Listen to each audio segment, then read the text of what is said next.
Okay, we are live.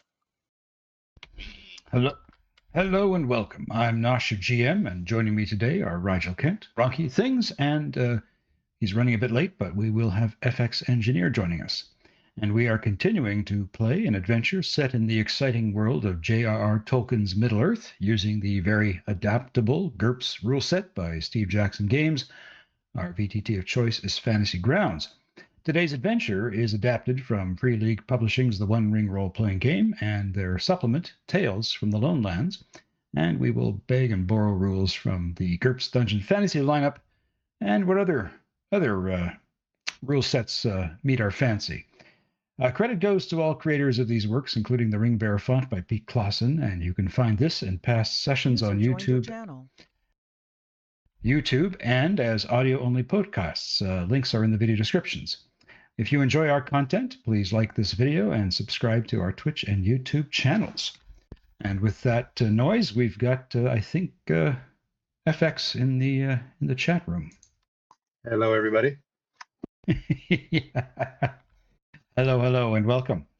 Okay, well, we just launched, and it's good to have you with us there, FX. So before we start, is there any character business? Yes, I got some skills in more history skills. Spent some points in more history skills. All right.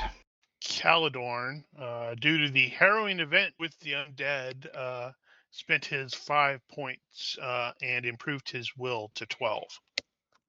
Excellent. Which conveniently will also improve his resist shadow. There you go. Okay, how about Hori, son of Nori? At this point, I think I'm saving my points. Okay. And FX, I know you're just getting set up, but did you have any character business you needed to conclude? Yes. So just trying to, basically he got rid of night vision and his backstabbing. I felt it didn't really fit the Hobbit theme, and used those extra points just to raise up a slew of skills, observation, streetwise, escape, that were more Hobbit thief type skills. Excellent. Yeah, after last session, we realized that the Dungeon of Fantasy thief template has night vision, but I don't believe hobbits have actual night vision. So anyway, some changes there. Okay, anything else you want to discuss before I launch into a recap from our previous episode? Nope. All right, well, we'll press on. So, the PCs ventured from the ruins of the Numenorian fortress and climbed to the summit of Tol Morwen and encountered a shade who advised them to leave or face their doom. And they all chose to face their doom. So you descended into a haunted forest and found Ygre's daughter Elwing hiding, terrified, in a barrow. I can only imagine that that's exactly how you should be if you're hiding in a barrow. And you then found a sword buried to the hilt in the barrow, and when Caladorn took hold of it, an apparition of Tyrandus, a knight of Arthedain, appeared. But here, to recollect memory, is the sword that he pulled out from the barrow. So, in claiming the sword, Bone Whites appeared and attacked the PCs, and in defeating the Whites, Caladorn took the sword and immediately gained an obsession, which is to destroy the Hill of Fear, Amon Gurathos. The PCs also found other weapons of Western-esque make. They found some arrows, and they found 2 axes, and they found a short sword. And so what we have to do is, well, actually, we also had some money, but I distributed that last time. So now we have to identify these weapons. And in order to do that, we're going to have to have some successful hidden lore on Western-esque crafting rolls. Nope. Don't have that skill. Yep. I will do it hidden, so you can lie when I fuck it up. and it's fun. Okay. So yeah, So how 4 about you give rolls? us give us 4 rolls. I mean, I kind of identified the sword for Rigel because he needed to kind of know what its abilities could be right off the bat.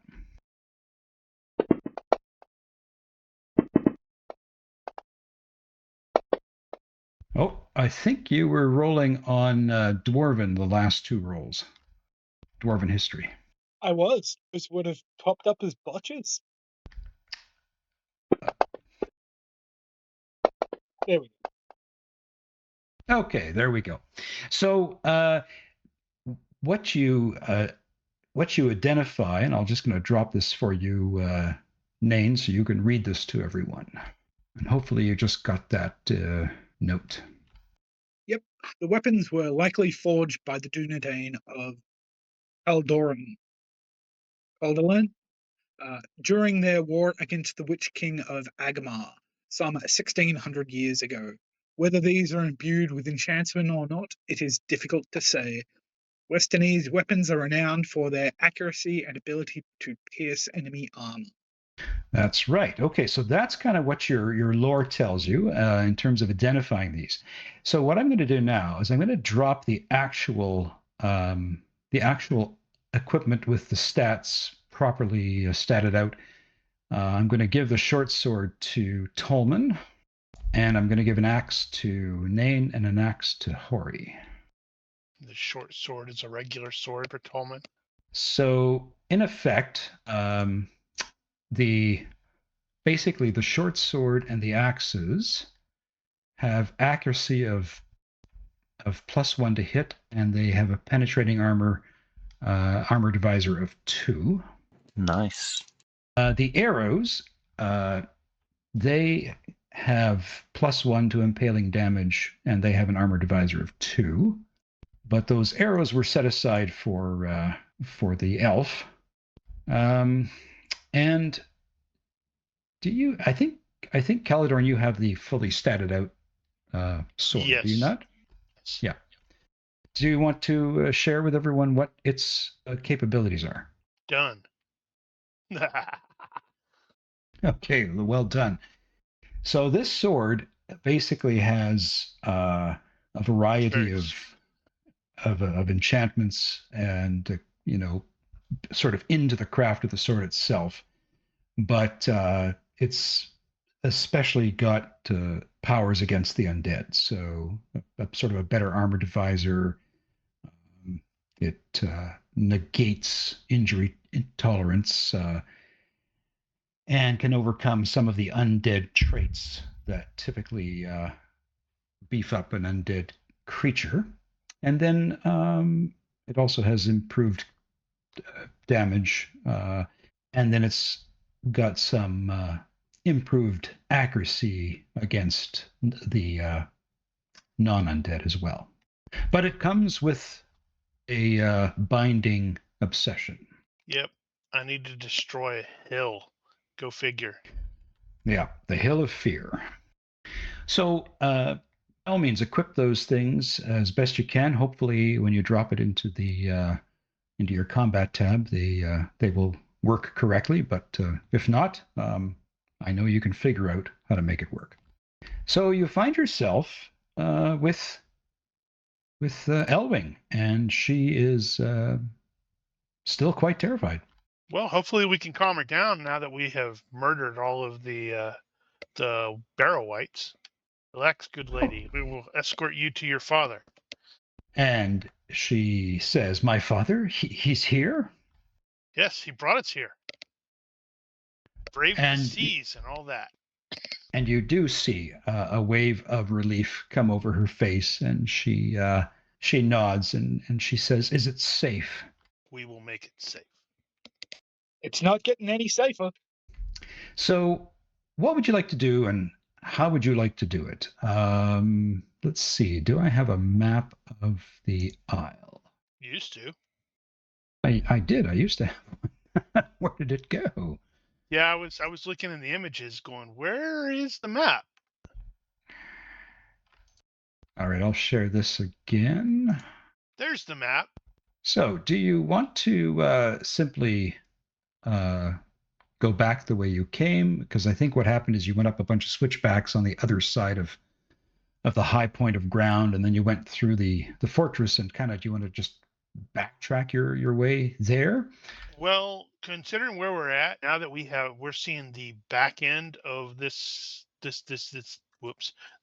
area, do we see a quicker and easier route to get back? Yeah, I think for the sake of time management, we would say that you could find a trail that you could take back, because that's pretty much how probably Elwing got into the forest, was somewhere in that area that you just highlighted. Yep. So Caladorn will take up the lead as a scout and try to take us back there as quickly as possible. Okay, so we are going to advance the clock and simply have you come into the Lossoth camp, where Egray sees you come through the camp and screams out to his daughter, and she screams out to her dad.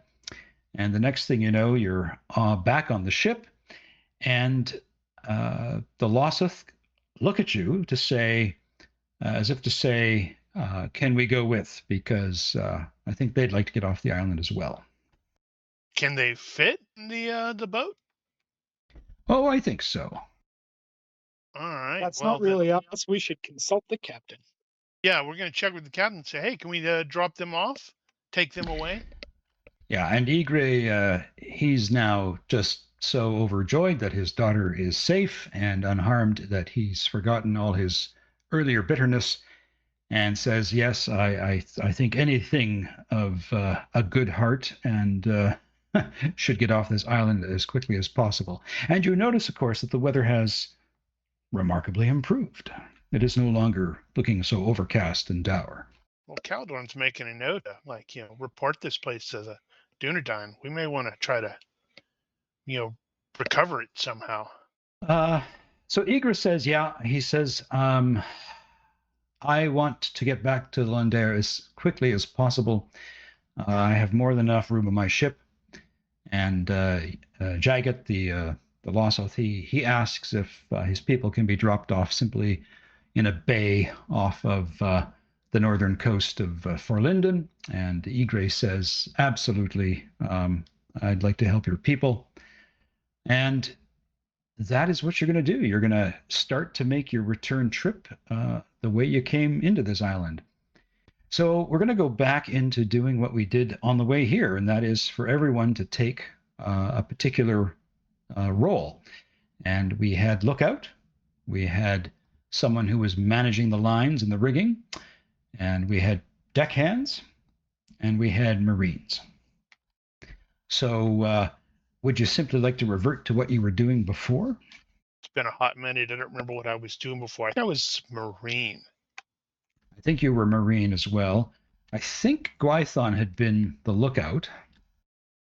Tolman was like rigging and stuff. But I think he was the bosun mate. Yeah, there you go. Maybe you were the funny. bosun. I think Hori was marining as well. Okay. And Nain Mine and was Grog. chained himself to the mast so he didn't fall overboard. There you go. Okay, well, so... Well, in that case, if Hori is doing marining, I could go with the lookout. That's observation. So lookout is perception, and if you don't have seamanship, everything else except for marine is going to be an IQ -4 roll. So Wait. just to bring up the map again. How do you get IQ -4 for perception? No. For a lookout, it's perception. Okay, yeah, then I'll do that. For the bosun, for the deckhand, it's going to be seamanship or IQ -4. And anybody who's taking a marine role, that's just going to be any relevant fighting skill. So on the map, technically, Egray is simply going to be...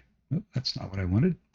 He is simply going to be taking you straight across to the shoreline of the northern coast of Forlinden. Yeah, something like that. Sure. So from Tol Morwen to through the northern sea, we're going to have we're going to have possibly one or two events happen. And we are going to have, let's see, who should be the one to roll first? I'm going to drop the voyage events table in the chat. How about if we have Caladorn be the first? And could you make 2 rolls, and we'll take the worst of the 2. Sure, here we go again. I'm looking for crappy rolls, and everyone's rolling well on the The calm events does not. table. You said taking the worst. Yeah, we'll take the worst. The calm is not great. That's we're just sparked. What does it say about becalmed here? It No says wind. no wind. So the company must keep each other's spirits up in the face of an unchanging horizon. Spoiled or scanty provisions make for hungry bellies. Bad dreams fray nerves. Ooh, if the roll fails, the target gains a shadow point dread. So you're going to have to, let's see, make a perception check. And Okay. if you fail that, everyone's going to get a fatigue point. Ooh, by 2. So I guess he probably sees, there's a storm coming. This isn't going to last that long. And everybody's like, yay. Sure, that works. And we won't have to worry about doing a shadow test for that shadow point. All the same, everyone does have to take a fatigue point because of the nature of what you did come across. Have we recovered the fatigue we lost previously? I would think you have, simply because you would have had time to rest after that combat. Okay, who would like to roll on that voyage table again? Two rolls, please. How about if we go with Nain? Yeah, I was going to say, if you want someone to roll badly. Oh, that was almost a 1. Damn it. Okay. Becalmed again.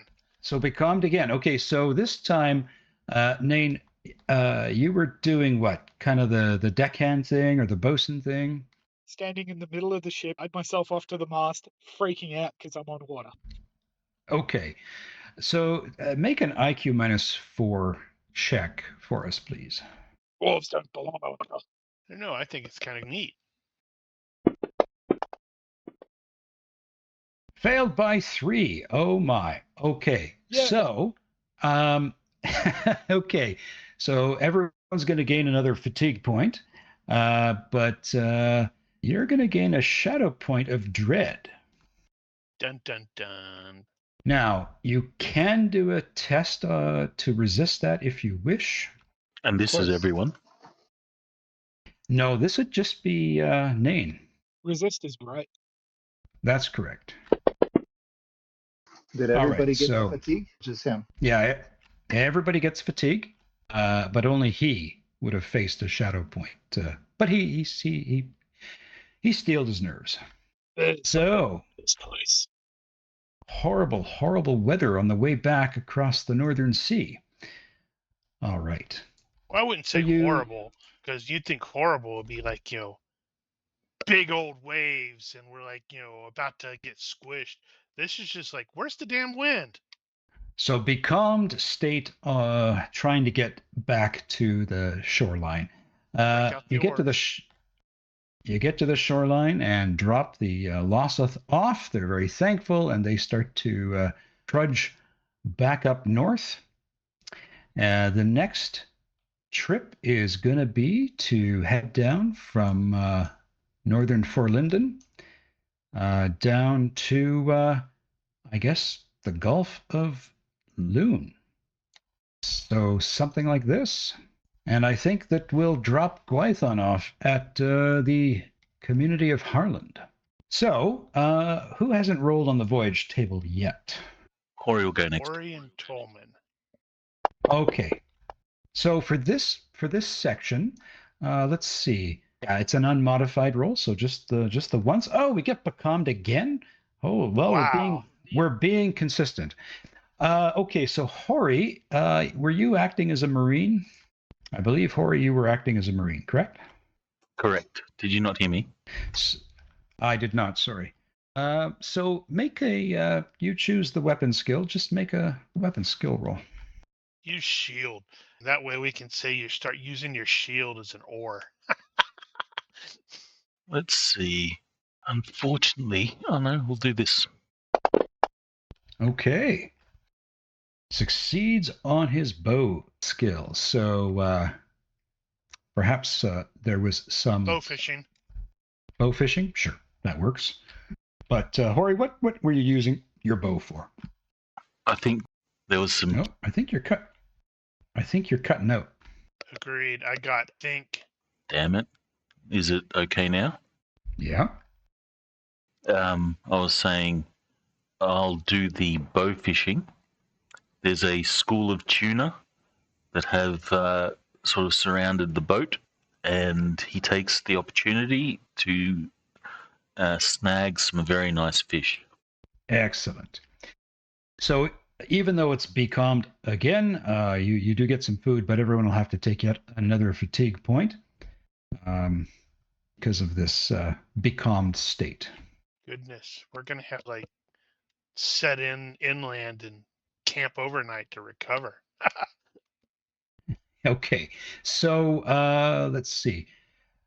Okay, Tolman, can you roll just one roll on that journey table, please?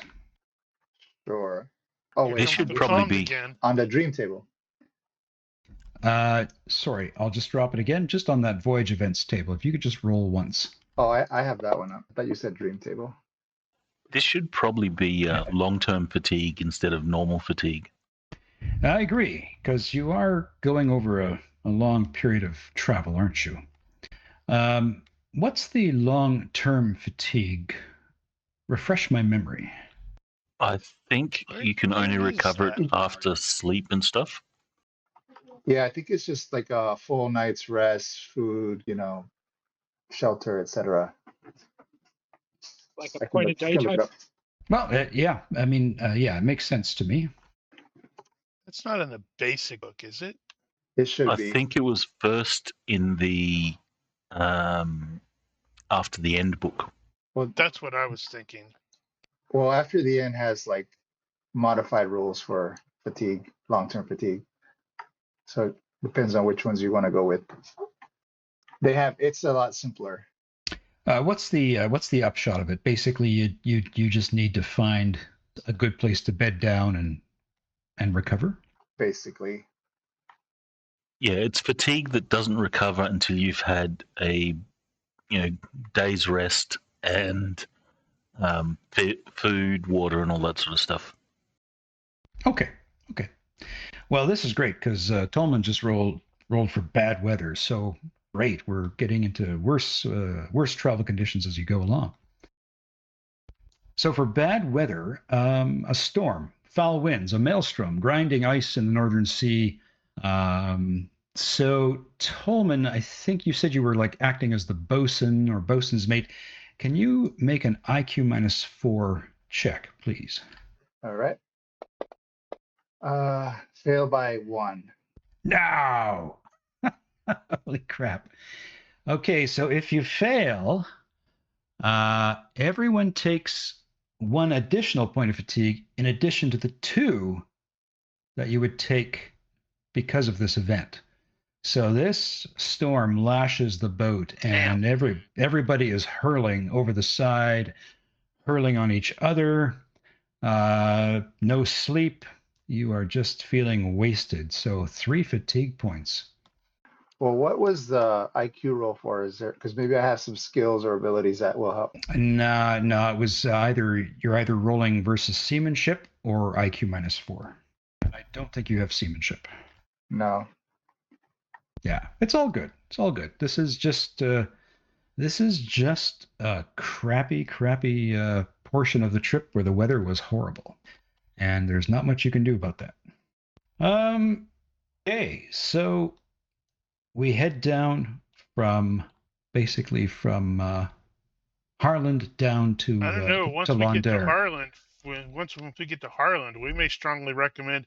Why don't we spend a night here? make sure your boat isn't leaking, and the rest of us in an inn. How bad are you all doing for fatigue? Pretty bad. Yeah, Like not too good. like exhausted, eh? Yeah, we're Like halfway down. Yeah, if we're not at halfway, we're pretty darn close. Okay. Somebody do an influence roll on Egray, because he really wants to get back home. Wow. Do we have anybody who actually has diplomacy? I could do. I could fast talk him. I have axe Well, we don't want him. diplomacy. We don't want him to be pissed off.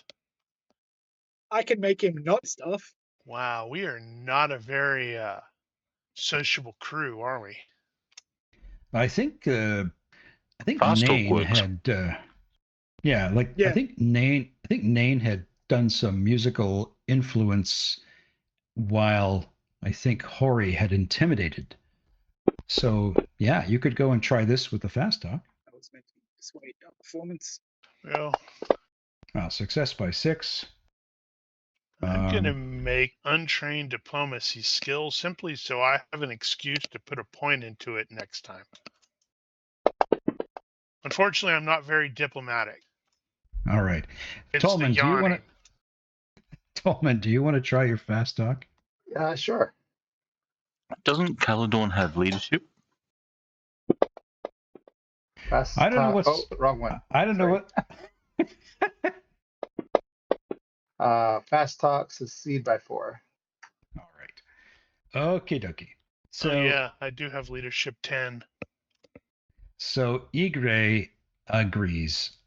He admits that he would really like to just press on, but he's looking at everybody and looking at the amount of throw up and how sick and tired everybody is, and realizes probably how tired his daughter is, because she's not going to have fatigue of like 10.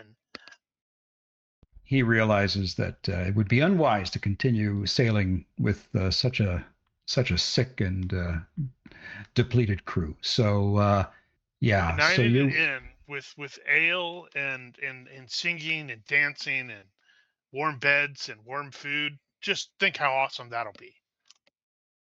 He agrees. So between the music, Tolman fast talking him, everyone looking sick and pathetic, he's easily convinced you need to have at least a night's rest here. So that means is a good night's rest at an inn, in which case we will restore 1 point of hope as well.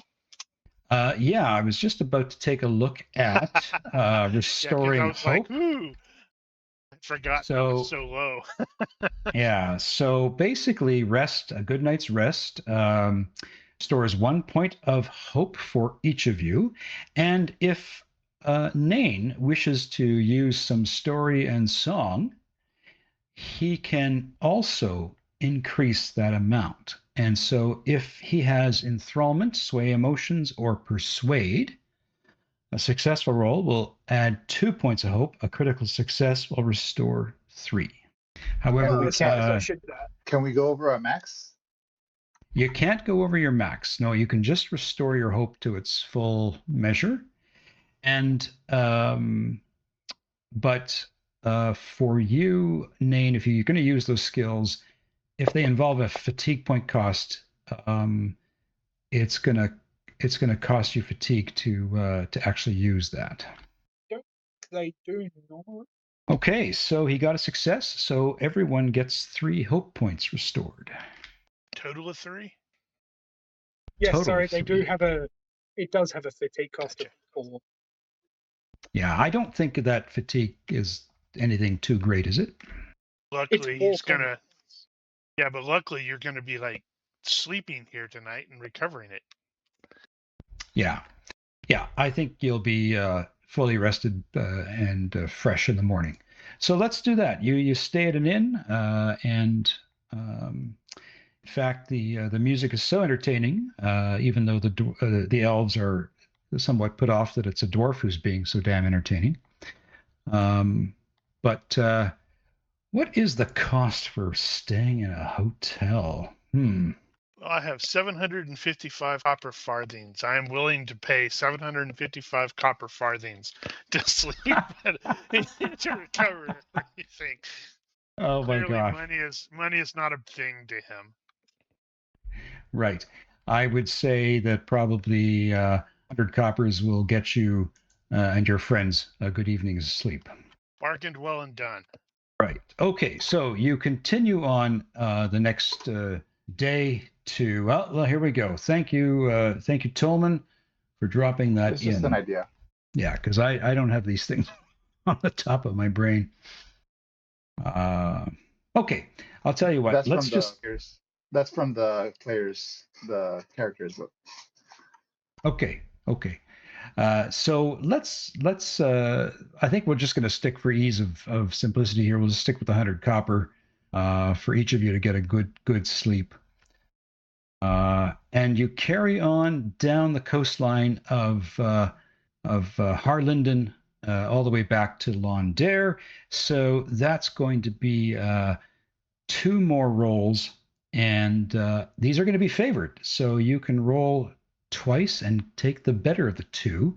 So let's go back to Caladorn. Okay, and also I did actually pull up GURPS. What is it? The GURPS Taverns from Dungeon Fantasy, and it has on page 5. Let's see. Where's it? Common prices for a night stay are $5 per person for flop space, 10 per person for room, and extra 5 per room. So 100 probably covers all of us in that case. So that makes perfect sense. Okay, well let's work with that. That's awesome. Thank you. Team effort. Good job. All right, and I am rolling to the thing. And you're rolling twice. Roll twice. Take the better of the 2. Big money, big money. I don't want the terrible accident, but we have to. Oh, we're going to take the. I would rather have the becalmed than the terrible accident. Oh my gosh. Okay. Man, becalmed a lot in this one. All right. Man overboard. Okay. Another squall coming. So it goes. Take a fatigue. Yeah, so everybody take fatigue, and that's fine. Who wants to roll for the next time? Do we want to go with Hori? Hori can roll. All right, 2 rolls, please. Take the better of the 2. If I got to choose, I would have chosen the worst one. Joyful sight. 2. Joyful sight. Describe the joyful sight you see. I know. Actually, are mermaids a thing in Middle Earth? I'm not sure. I've never ever heard them referenced. Well, let's just say there's a bunch of mermaids on the rocks. He thinks they're mermaids. Very sexy women. And they don't kill us. Okay, all right. That's awesome. This is in contrast to the luring from the game you hosted.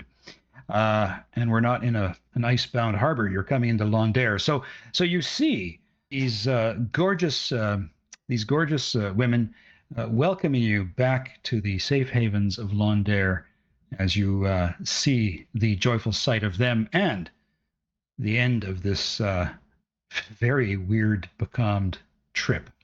Maybe they weren't mermaids. Maybe they were actually women that was stranded on a rock somewhere. We just sailed past. So, according to one of the Tolkien Gateway, the mermaids are water spirits or creatures only mentioned fleetingly in the earliest versions of the Legendarium and linguistic writings of the Eldar. Well, look at that. Cool.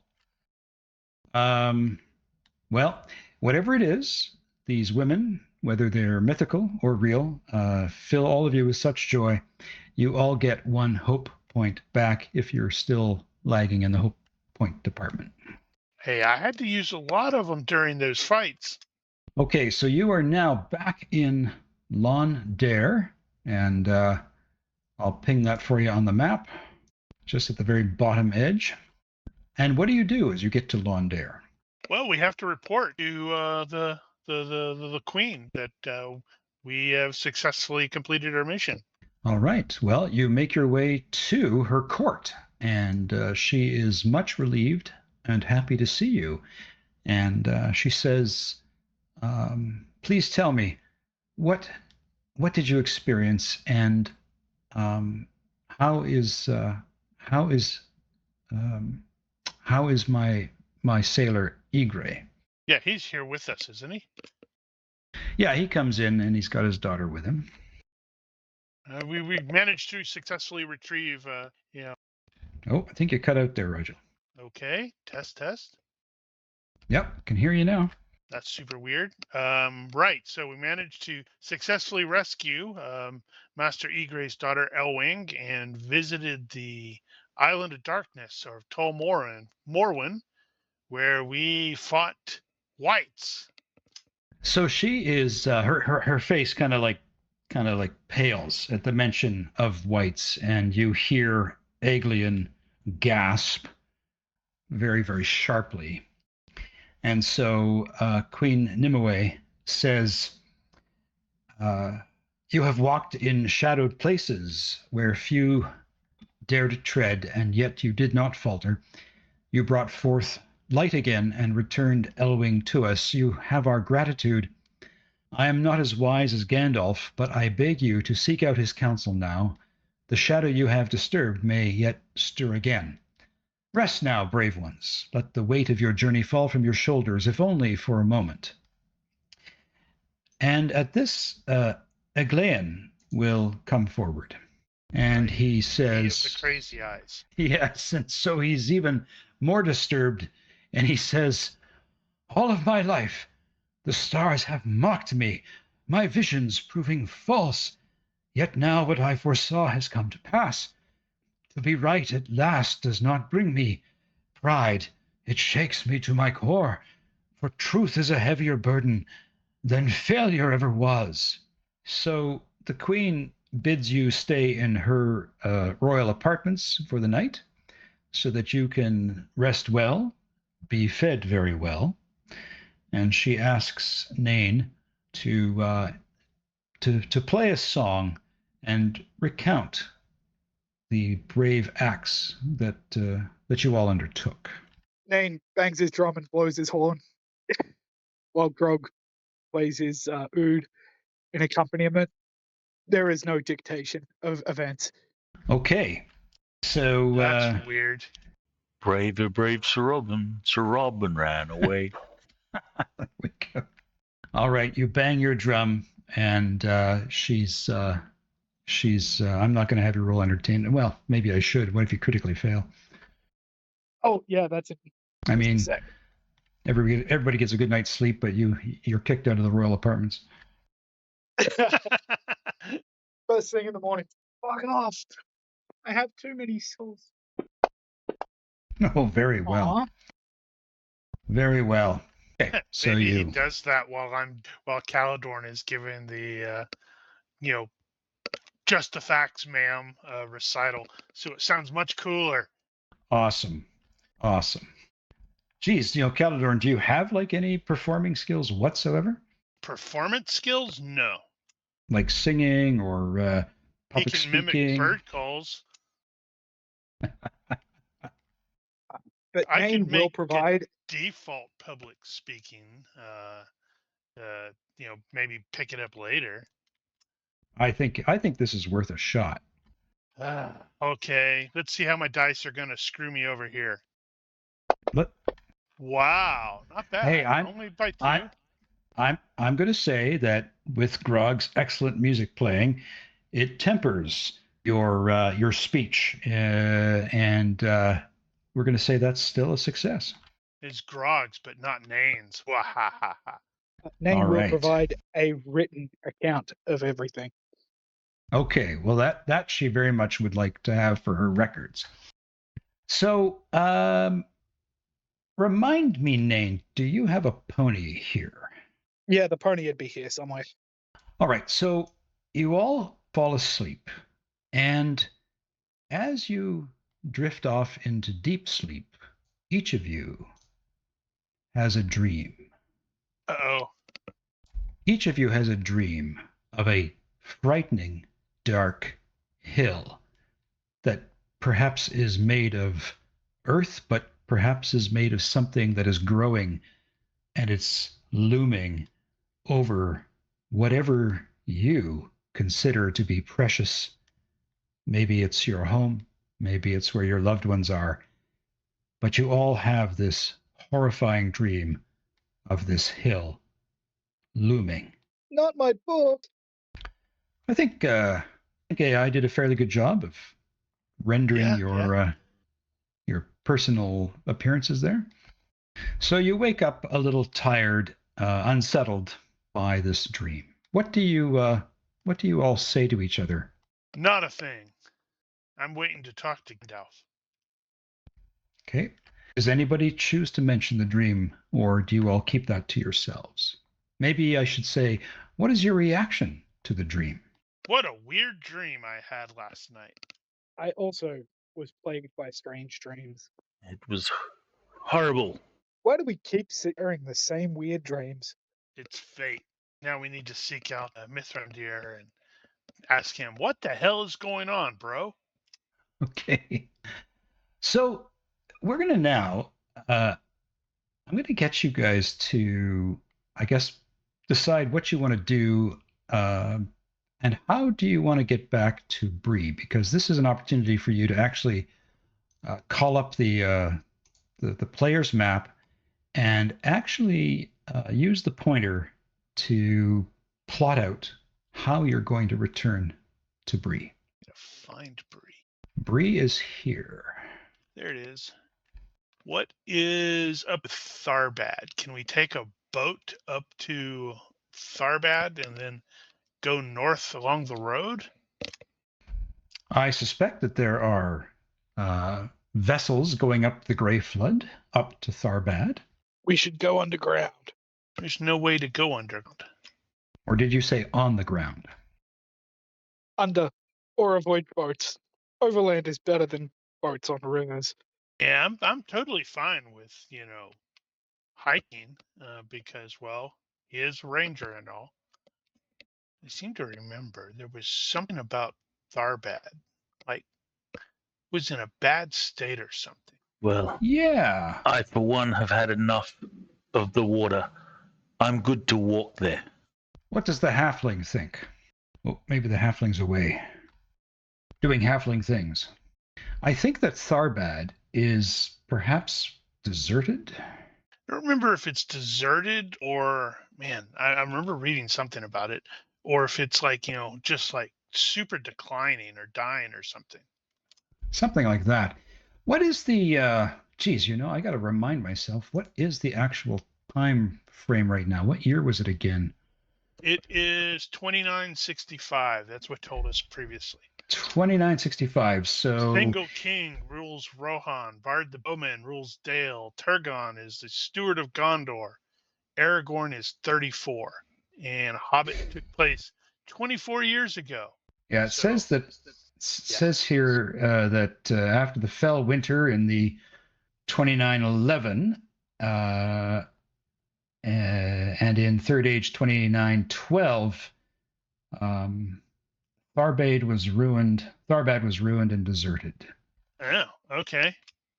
So noted. Well, Caladorn has curious, so he's perfectly happy with going up the river to Tharbad, maybe poking around a little bit, and then taking the road all the way up to Bree.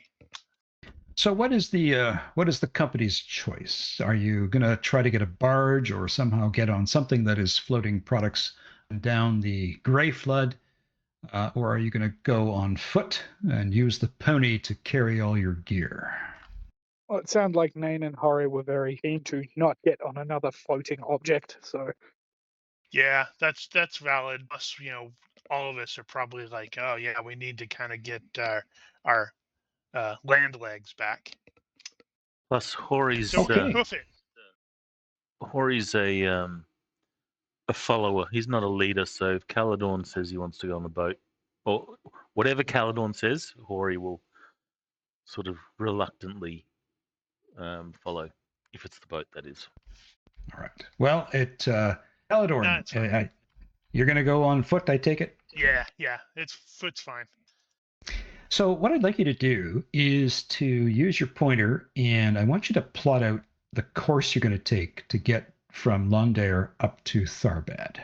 Follow the river. Okay. How do you do that? How do you do the extra ones? Yeah, I just had to kind of like If you plot put a a, whole if you put separate a bunch. token down, if you drop a token on the map, then you can do the is it control click? Okay, 1 second. Oh, okay, you got one there. Good. I hadn't thought of that. It's actually alt. Yeah, You hold sadly alt to start it. I have to use my left control. Oh, very cool. Well done. So 240 miles. 240 miles. So I kind of just want to say that a general rule, I think when I kind of considered like the travel rates when the party was Camera going, swings around us. when the travel distance that you were doing kind of basically on foot before, I think I was just happy to say you'll make about 20 miles per day, just to keep it simple. So what we're going to do here is we're going to have, I take it, Caladorn, you're going to be the one who's kind of making the nav rolls here, are you? Well, actually, I mean, I've got a really decent navigation. I've got a 13, but I have noticed that Nain is actually slightly better at it than I am. So we should both roll and argue, or we should go. Okay. Oh, this way is better. And it's like an inch off. Do you not see the terrain? We have to deal with the halfling. His steps are short. All right, so Tolman's back. So Tolman, in your absence, the group has decided to go on foot from Lond Daer up to Tharbad. Naturalist? Yes. No. We want navigation. It's still a fail. Use the roll. The navigation's one higher. So, Caladorn, you succeed by 1, and what you're saying, Nain, is your skill in navigation would have been a failure. Failure by 1. But oh well. So Caladorn has realized, no, that was wrong. It was an outlier. So translation, I need to ignore everything Nain says about navigation land. No, you're wrong. We should go that. Right. The land is much You go clearer. that way. You go that way. We'll go this way. Nain goes that way. Okay, so and that's the last we ever see of him or Grog. Okay, so basically, because you failed on the nav, there's going to be an event that's going to happen at your 60-mile marker. So everybody again gets to choose a role here. So someone's going to be the guide, so that could be Caladorn, but it could also be Nain. Yep. Somebody needs to be a hunter, somebody needs to be a lookout, and somebody needs to be a scout. So what roles would you like to take? And you can double up the roles if you want. I think in this case we will have Nain be the navigator for this first leg, and that's why we screwed it up. And Caladorn will be the scout. Hori will be the hunter then. Which leaves Tolman for lookout. Which is amusing considering his height. He's finding high ground. He's riding a donkey. So at the 60-mile marker, what we're going to have is who failed that roll? Well, I guess it was Nain. It was Nain. So Nain, going to put a event target table in the chat. Can you roll on that, and you can determine the fate of who has to deal with this? Oh, we know who has to deal with it. It's Tolman. It's Tolman. Awesome. So Tolman, let's see here. Yeah. So Tolman, an event has happened at the 60-mile marker. And what is the event that has happened? Oh, I forgot to have you roll on the journey table there, Nain. So just 1 second.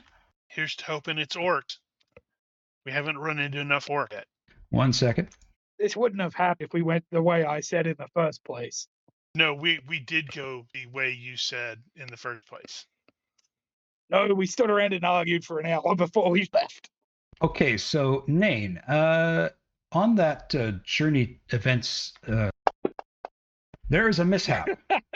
There is a mishap. Now, I just have to. Interesting. I have to check one more thing.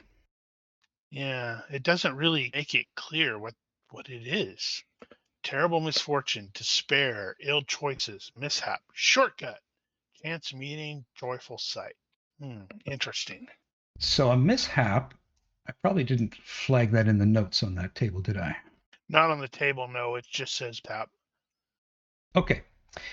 So a mishap is, let's see, it says you're going to add 1 day to the length of the journey overall, and the target, in this case, it'll be Tolman, would gain an additional fatigue on top of the 2 that everybody's going to have to take.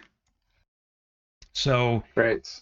yeah, everybody's going to take 2 fatigue points for this. However, Tolman gets to roll against his perception or observation. And if he fails it, he's going to gain 1 more additional fatigue point for like 3 overall. So, what is Did we recover? Sorry? Yeah, we recovered from the boat, right? It's been a while. Yes, we did. Yeah, we did. Oh, one more thing. This event took place in what's considered to be a what is it considered here? It's considered Darklands. All right, so you succeed by 5. So because it's in a dark land, actually, I'm gonna have Nain roll 1 more time on that table, and we're gonna take the worst of the 2. Okay, cool beans. We're gonna stick with the mishap. So, Tolman. Do we have those described? What a dark land is. A dark land, no. It in Tor, in the rules, a dark land would be like, let's see, what does it say exactly? Don't know. Yeah, I'd have to look it up. I think what it is like they break it down into like borderlands, which are color coded green, so it's probably safer. Wildlands, which are kind of yellowish, not so safe, and darklands, which are like there be creatures here. This is into the wild. Yeah, so Tolman, what is the mishap that happens? Because in the rules it says, mishap could be, let's see. Yeah, some adversity has caused the company to slow its pace or to stop altogether and caused the target to suffer more from the effects of fatigue. Could be anything from not having brought the correct traveling gear or enough provisions, or having to hunt or fish, or having to choose a longer and more difficult itinerary. But I'll leave it to you to describe what the mishap was. I think it has to be something to do with maybe Tolman got distracted and saw something shiny or thought he saw something cool, and maybe it turned out to be like some sort of terrain, or I don't know, vegetation, thorny bushes or something like that. We kind of got stuck in them, or I don't know, something like that. And we had to come looking for him. Okay. And you had to come looking for me. That sounds like a great use of the mishap. So, and amplified by the crying child, this is what it's done. It's brought you all to tears because Tolman went scrambling around and fell into like some pretty nasty ground, causing you all to have to fight to get him. That was actually Tolman crying. Okay, so you get to that marker, and that's great. Oh well, that's too bad. I kind of know the gist of where you're going at this point. So let's have another roll there, and Nain, if you're going to be the guide, based on your navigation. Do better this time. Hey, I rolled perfectly fine last time. All right, success by 4. Okay, so let's go to the next bound, and we're going to have you go. Let's see. You kind of went up there, right? We go 20 miles a day, right? That's right, 20 miles a day. That's actually roughly 1 hex. That is roughly 1 hex. That's true. Actually, should Okay, do this in reverse. That way you can delete one. Yeah. So technically, nothing else happens between the mishap and arriving in Tharbad. Huzzah! So you don't do it backwards. So you get to Tharbad. Now plot out your course up to Bree. Well, that's easy. We follow the road. Makes sense. So you're going to follow that road, and again, I'm going to get Nain to make a nav check from basically. Oh, I see what you're doing. Look at that. It's very smart. Wow. Margin Wow. credit. We don't know. We shouldn't follow the road. We should take the shot. Excellent. So with a critical success,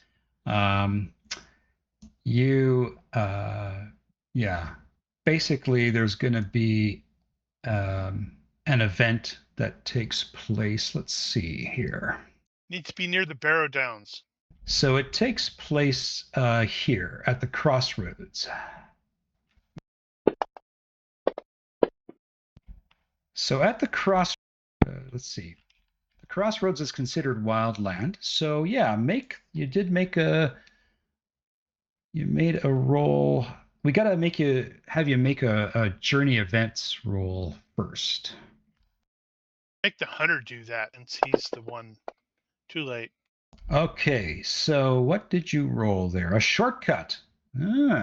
He wants us to go through the Barrow Downs. So a successful roll allowed the company to progress faster. So for example, say the lookout located a shorter path, or the scout opened the way quickly and efficiently, or a bountiful hunt didn't require the company to stop at all. So with a shortcut, who was the one that had to make the roll? You targeted who Hunter. First? Hunter. It was a hunter, so it's Hori. So Hori, can you make a roll? This would be for Hunter. This would be against. Let's see here. Now I'm wondering if I should have been the hunter because I have tracking. Tracking or traps for Hori, and if you succeed, you reduce the journey by 1 day in length. Okay, Does he tracking have either or of those? traps, I have neither. So, okay, so what is the scout skills that we would need? I mean, for the scout role, because it might make more sense for Hori to be the scout and Caladorn to be the hunter. Scouts navigation is not something that Hori's good at either. Yeah, scouts would be naturalist survival or weather sense. Lookouts would be perception observation, and hunters would be tracking or traps. All right, what's the default? I think they're tracking. They're both perception based. Yeah, perception -5 or naturalist -5. Man, I should have fired him and taken the job myself. Okay, so because of a failure on a shortcut, basically... We're lost? Becomes a long cut? No, it becomes a long cut. No, you're going to just... everyone will take another fatigue point. So, it's a I'll leave it shortcut, to but Hori. it's a hard shortcut. That's right. It's a hard shortcut. But the point is, you make it to Bree. Good, because we want to spend some time in the end recovering from his so-called shortcut. It got us here quicker. Didn't say you didn't have to work for it. So you get to Bree, and let's say it's kind of getting to be sort of later in the evening, and the very comfortable view of the prancing pony greets your eyes. That is a joyful sight in and of itself. Very true. So you, pub in a small. yeah. What are you guys going to do when you get into the Prancing Pony? Have ale, get room, eat food. Bang Drink some drum. wine and smoke some tobacco. Eat, Smoke some Excellent. tobacco. Look Eat, around to see drink, if Gandalf's sleep. here. Eat, drink, sleep. All right. Awesome. Awesome.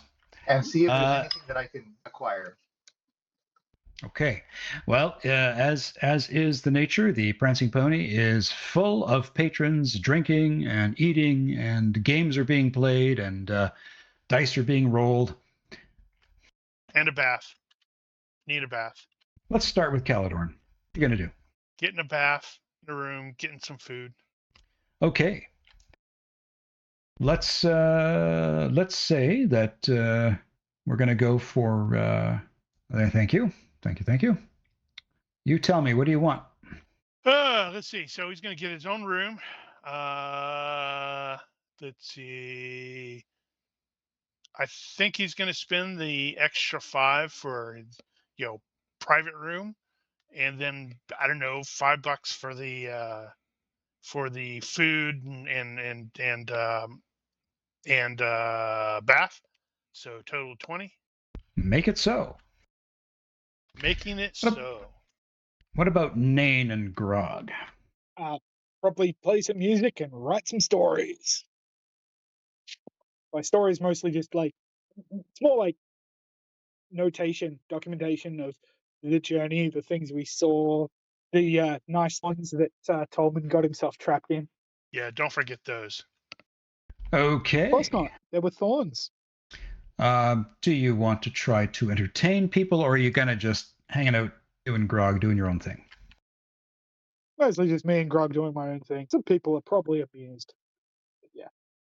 Okay. What about Tolman? Well, he's looking around. Did anybody leave valuables, just out in the open? Oh, there's plenty of people that are got their eye on their game and not on perhaps their money purse or perhaps something that they've simply left on the table. Well, if he sees anything shiny, he just can't help himself. He's just going to go make sure that it's put away properly in his pockets. Okay. So I'm going to jump over to Dungeon Fantasy Dungeons, where it talks about working the crowd. And you can go on a spree with pickpocket. Success nets you $5 times the margin of success. Critical success means $50 times the margin. Any failure means a beating. And critical failure indicates swift justice in the form of a broken hand. Do you want to take your chances? Nobody's going to hurt an innocent little hobbit if he does get caught. All right. Let's have that pickpocket roll. Remember, you can use hope points if you want to boost your chances. Can Hori be the one that dishes out the beating? Just cause. Damn it, hobbits. I'm trying to figure out. All right, so I get a +3 for high manual dexterity if it's a dexterity-based activity. Yeah, I don't know if that's already built into your pickpocket skill, but you go for it. All right, so I roll a 13, which is a success by 5. All right. So if you did success by 5, you net $5 times your margin of success.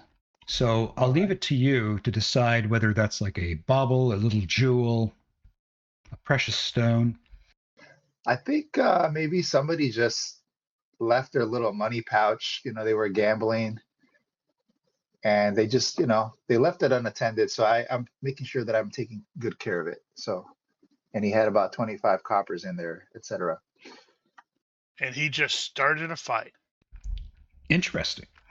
Because it's going to be after he's gone, the next guy is going to be like, hey, you took my money, to the guy he's gambling with. I'm just going to double check that pickpocket thing. I can't remember if GCA builds it in or not. It doesn't matter. You succeeded all the same. Yeah, well, I have a dexterity of 14, I believe, and that's a dex hard skill. So my skill, and I got 4 points into it. Yeah, I think it says here it's conditional, so you'd actually have to, I think, add just as you did. I think you got to add it in there. Yes, it's conditional. Awesome. Well done. Well done. Okay, so Tolman's looking at his precious. Hori, what are you doing? Well, since Hori's gregarious and he has compulsive carousing, he's going to choose to fail that compulsive carousing. He will make a roll on default carousing because he doesn't actually have the skill. Okay. So he likes to party, he just doesn't know how to. Yeah, he's awkward. So he will sing and dance, and he's going to try his hand at storytelling, recounting the tale of our adventures. Let me just find that skill. Is storytelling an actual skill? I thought it was. Some kind of performance skill Public or speaking influence. storytelling, I think it is. Yeah, that's right. Okay. So what is the end result of what you're hoping to achieve here? Trying to be awesome. Whoa. Okay. So Hori, you rolled public speaking and failed by 2. So I failed my carousing and I failed my public speaking. It is a terrible story, but Hori doesn't care. And if anyone, let me see. Does he have bad temper? No, he doesn't have bad temper. I thought bad temper was a trait of dwarves. Maybe not. Well, I'd say everything depends on the setting. If he starts getting heckled or booed, he's not adverse to starting a fight. Okay. So indeed, as you're being so confident and thinking you're telling a great tale, eventually you do hear somebody like somewhere in the crowd saying, "Give it up, dwarf! Leave us in peace." Sit down. Well, if did Caladorn say sit down? No, it's just he's probably he's off in the bath. He's like doing the hot water and all that jazz. So Yeah, Hori will sort of stomp on over to this guy, and he'll get in his face. He will use intimidation. He will say, "I'll tell my story if I want, and I'll sit down when I'm good and ready, and you'll just sit there and listen." And he kind of spurts out in his beer and wipes his mouth and looks at your massive frame compared to his, and just quickly nods his head. And of course, Master Dwarf, whatever you say. Good. And Hori will sort of. Oh, we lost you there. Hori will sort of. Reminds me of the. Sorry. Hori will give him a tap on the cheek, and then step away and go back to recounting his tale. Okay. I'm kind of wondering about his tail now. And as you do so, you see other people just kind of casting their eyes down, but there is actually, one very drunk woman from Bree who's there, and she's standing up and she's cheering and clapping you on and swaying her hips a bit. Well, since she's the only one that's really getting into it, when Hori's done, he's going to sit himself down next to her and just chat. Okay. And she will want to know where you're coming from and what brings you to Bree, and you're pretty cute for a dwarf, and that sort of small talk. Well, Hori will gladly retell all those tales, and hopefully come off as a big damn hero. In And if her one eyes, thing leads to another, Hori's not adverse to. This one's a hobbit, right? no, this is a human. So Oh, weird. maybe not. Damn humans. She's listening to you and looking into your eyes, and then she's motioning with her eyes to her empty ale mug. Well, Hori's going to fill her ale. How much is the ale? Oh, let's say 4 copper. Yeah, he's totally being fleeced by this woman. Okay, so Tolman, you got a shiny. Caladorn, you're in the tub, and Nain and Grog, you're recording your tales. Are we actually going to get to hear this tale, Nain? The tale of the march from Lond Daer, Bree. The stupid human led us in the wrong direction.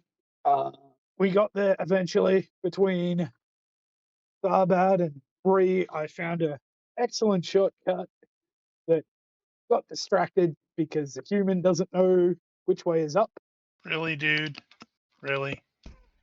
Okay, Yeah, this is his thank you. written account of what has occurred.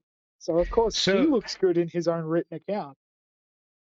I will leave it to your discretions, those of you who aren't just going to go to bed right away, to take down whatever money you want for buying food and drink.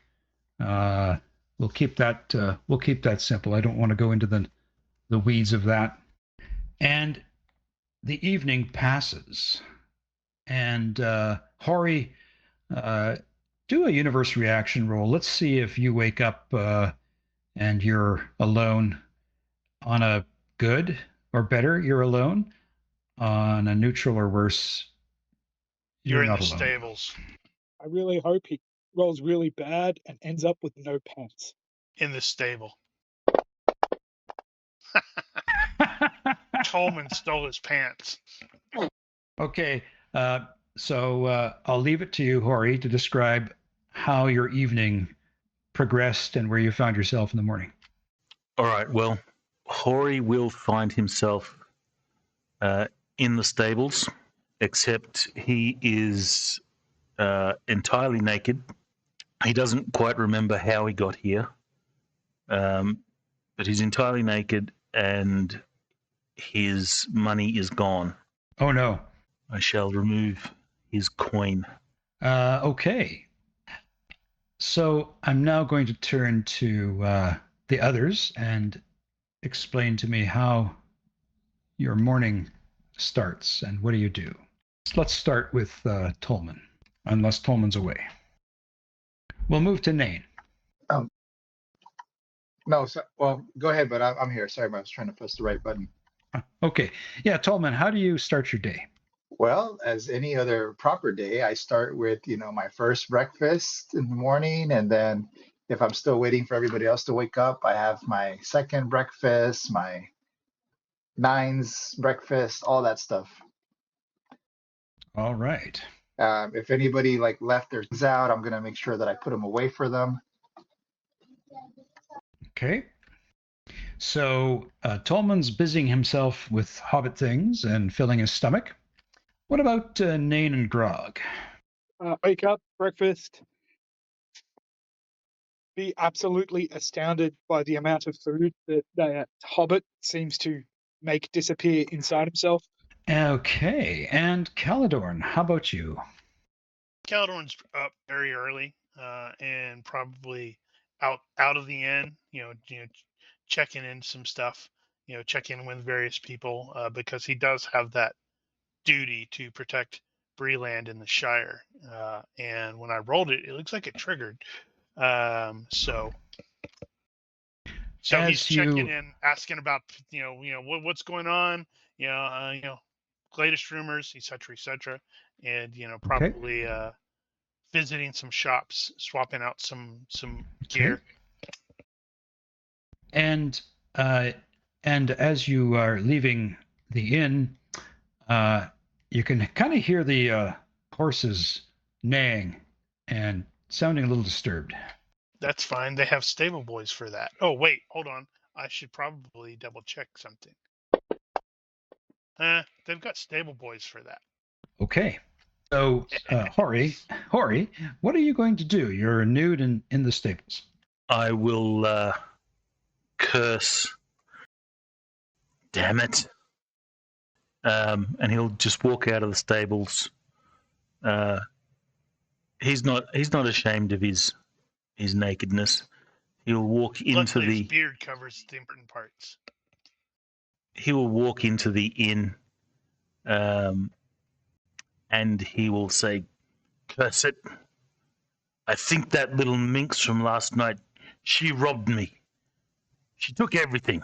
So, Tolman, as you're spooning food in your mouth, Hori comes into the common room, butt naked.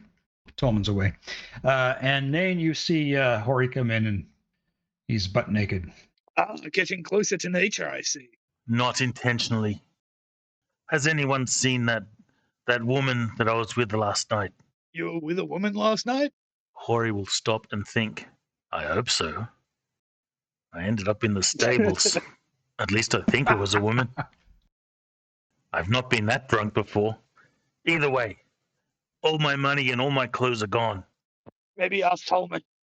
And Barlaman Butterbur comes out from the back, looks at you. He's a kid.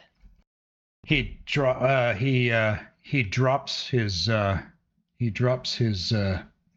guess he would be a kid, wouldn't he? If it wouldn't be his dad. Right.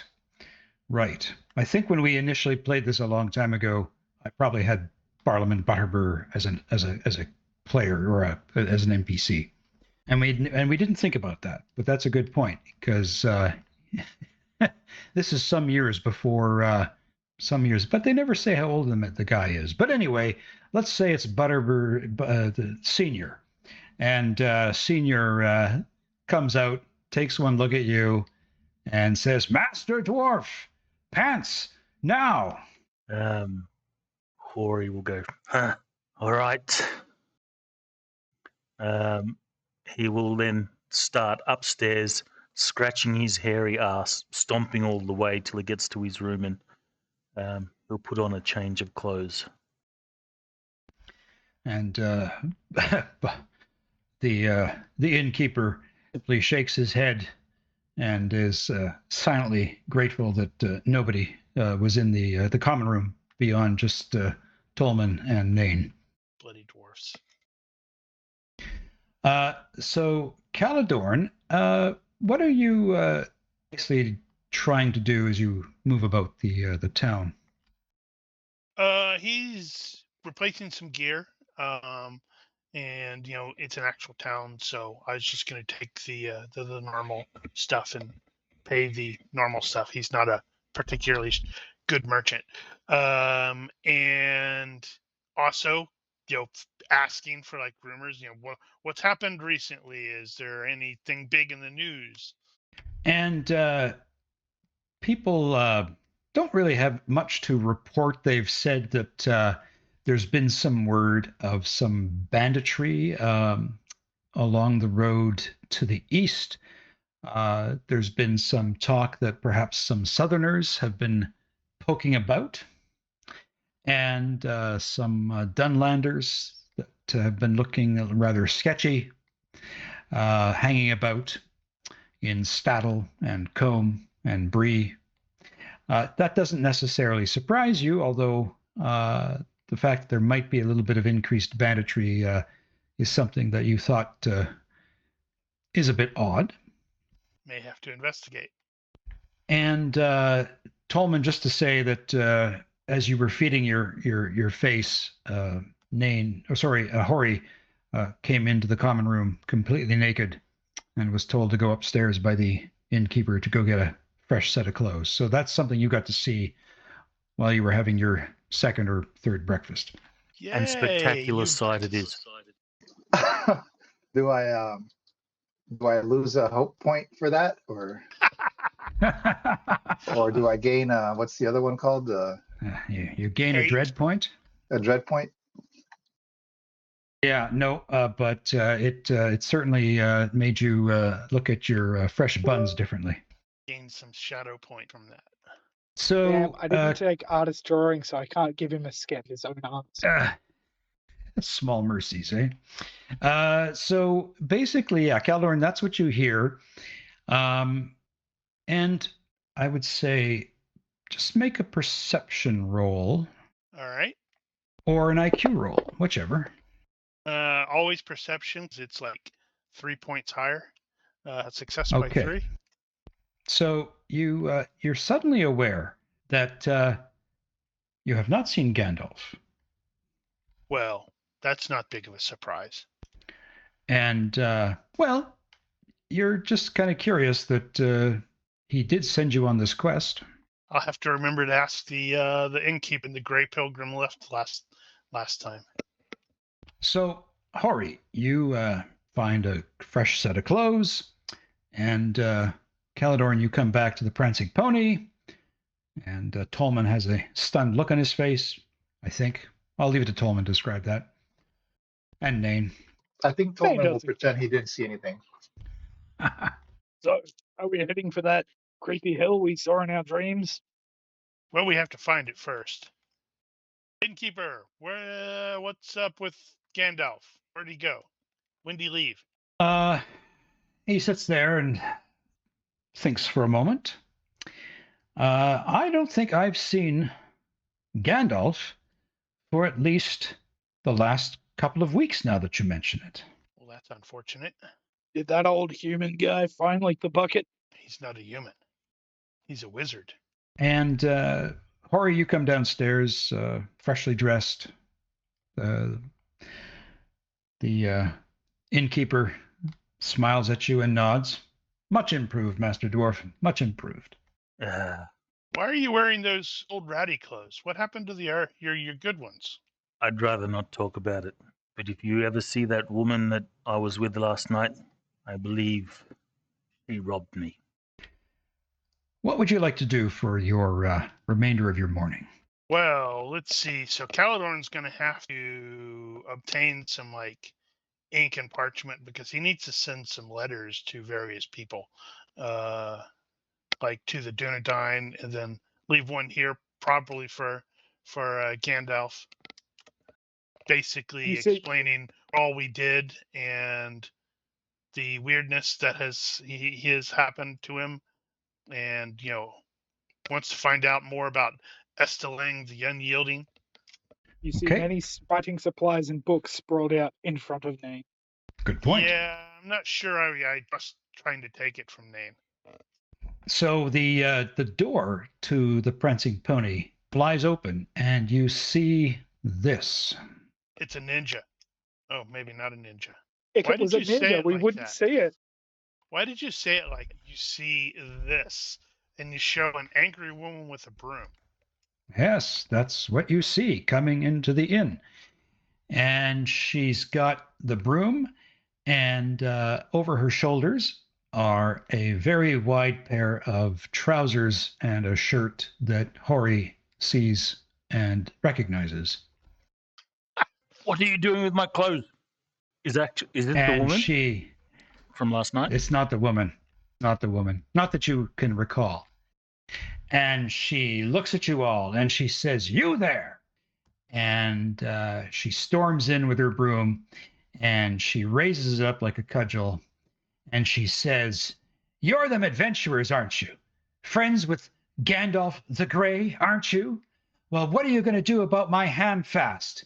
And Mr. Dwarf, hands off my sister." And she throws your clothes down on the ground.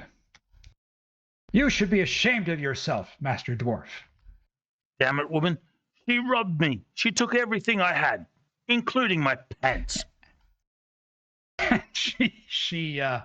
She swipes at you with the broom, not trying to hit you, just swiping at you. And she says, "We'll deal with that later. 2 weeks," she says. 2 weeks my ham fast has been gone, wandering off into the wild like some foolhardy adventurer. And I'll tell you plain, I know where he's gone. Dead Man's Dyke. That cursed place whispered of, and no decent folk go there. That's where my boy headed, mark my words. And why? because that meddling wizard Gandalf, they call him, was seen in Bree not long before Hamfast vanished.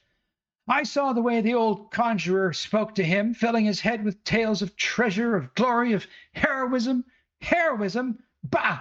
What use is heroism to a lad with no sword or shield or sense? He's but a boy, and now he's lost because of that wizard's nonsense. What are you going to say about this? You know him. Has he taken my Hamfast? You lost your pig that's fasting? My son, Hamfast. Are you his You brother? named- Are you his brother? Are you as insensitive as he is to my sister? Are you racist? If Not all dwarves are if- related, lady. If harm comes to Hamfast, it'll be on Gandalf's hands. I'll not forgive it nor forget it. My son should be here, safe at home, not chasing after ghosts in the dark. Dead Man's Dyke, curse the place. Shut up, curse lady. the fool. How do you know It's it not was my Gandalf? fault you named your son after a damn pig, and I can see why Ham- you did as well. You know what? Fine, we'll go to the stupid dyke and we'll look for your stupid son. Because, Name, Gandalf is an name. ass. Nane, relax. How do we know it was Gandalf? He's Well, only we're gonna go. He's only 16 years old. That's all he is. That's not what I Impressionable. asked. He's That's not what impressionable. I asked. He's no hero. Yes, that's not what I asked. How do we know it's Gandalf? Can you describe him? You ask me what Gandalf looked like? Yes, I can. That wizard who stole my boy's wits? He wore a hat. It was blue.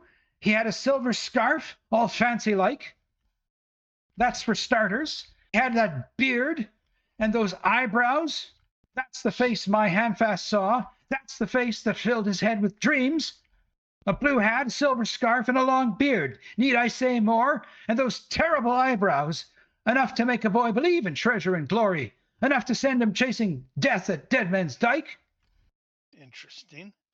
So, of the the other three PCs, which of them actually have interacted with Gandalf as much as Caladorn? Well, I think Hori obviously met him maybe the once. Tolman has probably seen him in his youth going through Bree. That's true, and Tolman was also really big on following Bilbo's thing, so Gandalf frequently visited. Name is probably only read things Gandalf has written and left places, and vice versa. So it may just be Caladorn. It may just be Caladorn and Tolman who recognized the inconsistency there. Yes, possible. Because, like I say, I think Hori met him the one time that sent you on this quest.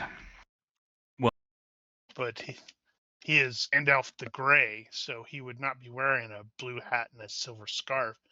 But that's very interesting. It could be one of the other wizards. Did he give his name as Gandalf? I this does didn't. not sound like Gandalf. I did not interact with that fool of a wizard. I just know that they said he was with my son and they were leaving town 2 weeks ago and they were heading north up to Dead Man's Dyke. What direction was the brigands that you had mentioned? So they were seen in like Scattle and not sure if that's even on the map, but it's kind of like to the east of Bree, I believe. Like just a little to the east, not too far. Well, I think we can take a look at that and see what's going on. Try to find your Hamfast and this person who's claiming to be Gandalf. Claiming? It is the man himself. Gandalf doesn't wear blue, ma'am. Well, He is they said it was Gandalf the Grey. Gandalf. They said it was Gandalf. Blue, gray, purple, what have you. He spirited away my ham. And then she gets a little emotional now that her anger has dissipated and her voice cracks and she says, all he had was the leather jerkin I stitched for him myself, thinking it will keep him safe. And that bit of hide couldn't turn away anything. And please, you have to go and get him. You have to bring my ham back. I'm thinking, crap, my stupid duty to the Breeland and the Shire has kicked off. So what do we do? Investigate. Try to find this person. Very well. Damn it. Well, This while is we gonna do delay this, my obsession, though. will you please talk to your sister about my silver? She looks at you, and there's this doubt in her eyes, of course. What do you want with my sister? Didn't you have enough with my sister? Well, to be honest, I don't remember much about your sister, and I'm not even sure anything happened. I just found myself without pants and silver in the stable. Now Hori starts to look a little bit worried that maybe he did something different. You Well, freak. I will go and speak to my sister. She just wanted you to have your clothing back. So It was kind the of her. horses. The horses are the one that took all your clothes. And get back, Well, and the horse has got all this extra bling. Yep. You go find my ham. We shall look into it. Have you looked at the pantry? And she looks at you and turns about on her heel and leaves the tavern, shaking her head and saying, "Dwarves." And Hori will look a little guilty. He says, honestly, I don't know what happened. I don't really remember much of last night. Well, sounds we should probably ask around to see if anybody else has had encounters with this blue-hatted, silver-scarfed pseudo-wizard or pseudo-Gandalf. What say you there, Master Innkeep? Does he sound familiar? As I said, I haven't seen Gandalf since about 2 or 3 weeks now. But no, I don't recognize that. I don't recognize that description. Not at all. Certainly, no one looking like that in the pony. Honestly, how many wizards could there be in this area? It must have been Gandalf. That's a How really about, interesting question. How Old common man with- knowledge is that stuff? Because I Old know man with there were eyebrows 5. and sounds like a wizard to me. Must be Gandalf. Yeah, because I know there were 5 wizards, but we've only got names for 3. And I don't know how common knowledge any of that stuff is. Cool, maybe So- we're chasing the blue wizard. So if you wish to throw in a carousing roll or a current affairs Bree roll, you could perhaps pick up some rumors as well as perhaps history if you want to know a little bit more about Dead Man's Dyke. I don't have current affairs. I have area knowledge, Breeland, area knowledge, Eriador, and area knowledge the Shire. But I also have carousing. Yeah, so anybody who's got carousing or the current affairs Bree, or thank you for the history roll. Yay, carousing by 4. See, unlike Hori, I actually know how to party without losing my pants. Okay. Well, we're going to work with the rolls we've got. And so as you go about the town now, more specifically asking about Gandalf, what you learn is that Gandalf was seen in several other places nearby, in taverns, on the road, and in the company of some rough-looking men. User disconnected from your channel. Uh-oh. Hey, it That wasn't was me. things. Wasn't you? It wasn't me. And so far, so good. I apparently have to completely shut down Discord before the game. So, so he was seen in the company of some rough-looking men, Southerners, Dunlanders.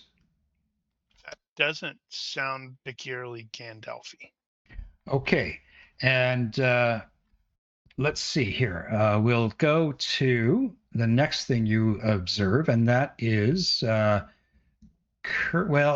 say here he was observed extorting free drinks at the bar. Extorting free drinks. At the bar of the Lamplighter Inn in Staddle. And Where's you just Staddle? know that, so Staddle is a community just outside of Bree. And you just know that none of those are Gandalf's usual haunts. Well, it sounds like we have an impersonator. Let's see. So, Nain, he's sent me a note saying something has come up and he had to drop, unfortunately. Hopefully it's nothing too serious. That's bad. That is bad. Okay, well, do you want to carry forward the three of us? Well, that depends on the GM. I'm happy to keep going if you guys are. Ori? I'm good. Ori. I'm good either way. All right. Ronki. FX, you good to keep going? Yeah, I'm good. Okay. All right.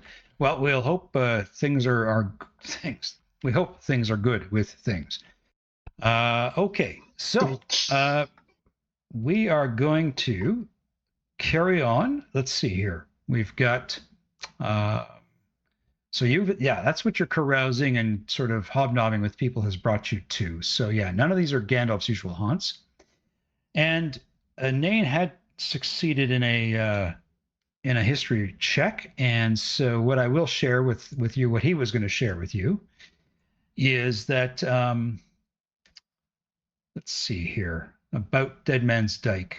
1 second. There it is. I'll just put that in chat for you. So I'll let you have a read of that, but basically, Dead Man's Dyke is connected with a very old Downs. Yeah, the North Downs. So it's north of Fornost? Or around there? I think Fornost is ruins. Yeah, I think it's up towards Fornost, yeah. And I only remember all of this stuff because I played the Middle-earth Morpig for a while. Okay, so it looks like that's where she thinks he, the guy whoever's passing himself off as Gandalf, took Hamfast. Oh, okay. Fornost. Okay, so Fornost Arain, also known as Deadman's Dyke, was the capital of Arthedain, a realm formed from the division of the Northmen of Kingdom of Men of Arnor. Oh, okay. Wow. So it is Fornost. So yeah, so it looks like north is where you would be going. Well, we don't have a whole lot of information. Oh, okay. See further down in your thing that you have in there. The Rangers know the truth. You know, they speak of Fornost Arain, the northern fortress of the Sea Kings. Okay. So when she says Dead Man's Dyke, in that case, Caladorn is probably automatically going to be thinking, oh, Fornost. Lost Fornost. I had family a long time ago who died there. So Yeah, so I guess we could gather the she said they were heading towards Dead Man's Dyke. that's right. Okay, so nothing else, we can head up there. How frequently does anybody actually go in that direction? If it's considered like kind of sort of semi-haunted, probably not a lot. No, and in fact, this would require you to get some tracking underway to pick up a trail heading north from town. Luckily, I have in a 16, so I am moderately competent with it. Okay. So it's going to be at -4, just given the length of time since they left, because she said it's been a couple of weeks. But if you're Okay, hold on. Tracking has additional stuff, which damn it, I didn't copy in there properly. Modifiers.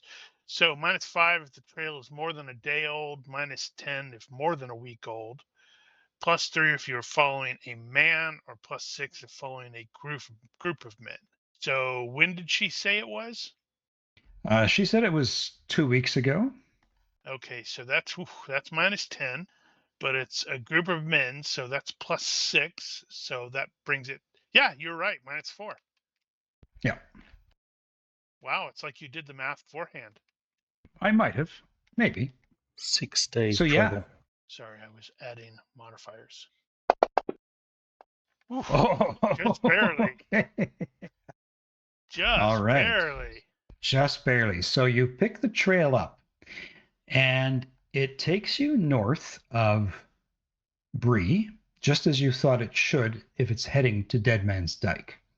But then all of a sudden, it changes. And the trail starts to head east. And the trail starts to head sort of to the northeast, about here. So, yeah. So after the first 40 miles, we're going to have you do another tracking roll, but this time it's just going to be an ordinary tracking roll. Sorry, hold on. I'm dating some modifiers. Okay, so just straight tracking. Just straight tracking. Success by 5. So you easily continue to pick up their trail and excuse me, what I wanted to hit. And it starts to turn eastward about there. And almost as the bird flies, seems to keep going east. Is that the first we went to where we fought the troll? That's correct. Yeah. Okay. So I'm definitely going to be keeping everybody aware of what I'm seeing. Because, hey, you know, I got to do the cool Aragorn tracking stuff. The Hobbit lie here. So again, we're just going to have everyone take a roll again, but you're now the guide, and it sounds like I needed to be the hunter too, because Hori didn't have the appropriate skills. So what I'm going to ask you to do is to do a navigation land roll, and let's see how well you do. Okay, so that's actually something I wanted to double check. So I think I wanted to, if we had a compass or map of the area, because I seem to recall that actually affects the nav roll. I think compass is a +2 and map is a +1. And if I don't have those, I did want to see about having purchased them in Bree. I was realizing there's a bunch of stuff I needed. It's considered base equipment. I think if you look at it, so like technically you need to have the compass or the map to make your navigation rolls. Is the way I always thought of it. So compass is TL6. We're not even near there. So I guess just the map. Yeah, you have area knowledge though, this entire area, do you not? This based off the player map, Eriador. Yeah, I do have player area knowledge, Eriador. Yeah. So I mean, you've got area knowledge of the whole area. Okay, so I'll just do the straight nav then. I think so. And I failed by 2. Okay. Sweet. So you guys are going to get to here. Time for an ambush. And there's going to be an event. So the event target thing? Yeah, so what we're going to do is, okay, so it's going to be the scouts who have to make the rolls, but we got to figure out what the actual, and because it's occurring, well, yeah, sort of. Because it's occurring in the Midgewater marshes, I'm going to have you roll a second time. For which one? For the journey events. We'll take the worst. So What's ill worse? choices. Ill choices is worse. What's their definition of ill choices? Sure. I mean, going through the marshes is a bad choice. Yeah. So ill choices. So what does it say here? So failing the event caused the target much grief or frustration. Maybe the scout couldn't decide on the right way and lost precious sleep finding a good path.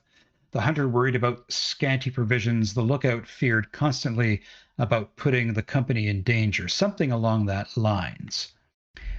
So if basically what happens here is if the roll fails, target gains 1 shadow point of dread or corruption, and everybody's going to gain 2 fatigue points, but the target that fails it gains 3. Right. right. So I have to roll off of naturalist, survival, or weather sense. That's correct. And the survival is what? Because Here it would be like marsh. yeah, no, I don't have that. I have things in woodland, so it looks like naturalist it is.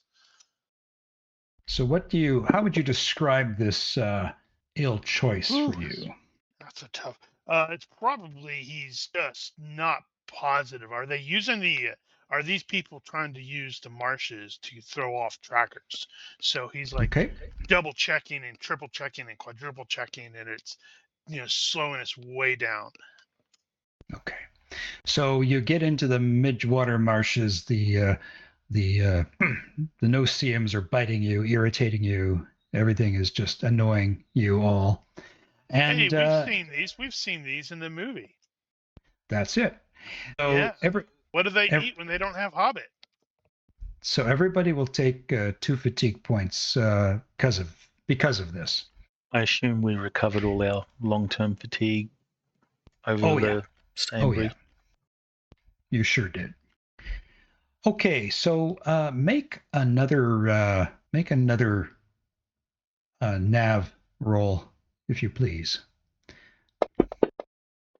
Jeez. Oh my lord. Okay, so this is not going well for you. By 3. Okay, so the next incident is going to happen approximately here. And it'll be whoever is, I guess it's going to be you again. Oh no. Well, again, this is going to be the crappy thing. You have to take the worst, and that is the worst you can possibly get. Yep. Okay. So, terrible misfortune. Terrible misfortune. So, terrible misfortune. Something went so badly that the company is trudging wearily, and the target of the event risked being seriously harmed. The hunters were injured when a prey proved to be too dangerous. The scouts suffered harm from the extreme cold or weather. A lookout fell from a tree while standing watch, something of that nature. And here's how bad it is. If you fail this roll, you take 1d6 plus 2 damage, but everybody takes 3 fatigue. So we're taking the 3 fatigue regardless? You're taking 3 fatigue regardless. Oh, man. Okay, so where'd it go? Hunters, tracking, traps. So I need to use either tracking or traps. Tracking it is. Easy peasy. All right, so you don't take any damage. He was in the process of going for, it's like, good, it's a pig. And then he's closing in and he sees how big the footprints are and realized, no, that's not a pig. That's a very angry boar. And we are not equipped to deal with an angry boar right now. So let's not hunt that pig. Okay. All right. So you continue on your way east. The tracks take you. And as you guys are pushing through the various ground, and you're, of course, realizing that it's getting hilly and there's lots of hills and dales, and it's just really slow going. You suddenly see this appear, and you're not surprised to see this as you kind of push further east through the various hills and dales. You see this. It's interesting. Are no hills as a terrain type in survival. And basically, where you come to is, I'm going to show it here on the map, and you instantly recognize this as the House of Farrell. Why do we recognize it as such? Well, you do. Nobody else does. House of Farrell. Why is it the House of Farrell? Is that the guy who's in charge? That's to whom this house belongs. And I'm going to share this with you, Caladorn. You can read this to everyone. Oh, right. We have to pause while looking at it. Right. The House of Farrell. The farmer Farrell and his kin. They live on the edge of the wild, for Farrell has no great love of people, which I understand. His sons will bring their cart into the market at Archet. Where's Archet? every few months, but they scowl all the while, as if meeting with anyone not of their family is a great imposition. Yeah, I don't see Ardat anywhere. Yeah. So Archit, these are all little towns that are just Okay, around Bree. right, yeah. In years past, Farrell's father gave grudging shelter to passing rangers, but of late, rangers are more likely to be told to stay off his land or get off his land, unless he set the dogs on them. Still, while rude and unpleasant, he's not in league with any evil forces that we know, and he may dislike his fellow man, but he is no friend of orcs. So we can at least maybe see if he will provide us some shelter. If not, that's fine. So what you see, however, is smoke rising from obviously a building on his property that has been on fire, or has the fire subsided, but there is the smoldering remains. There is smoke coming from the chimney. We're going to say that let's say it's about just later afternoon, maybe mid to late afternoon. And as you come forward, you suddenly see a number of heads pop up over the fencing.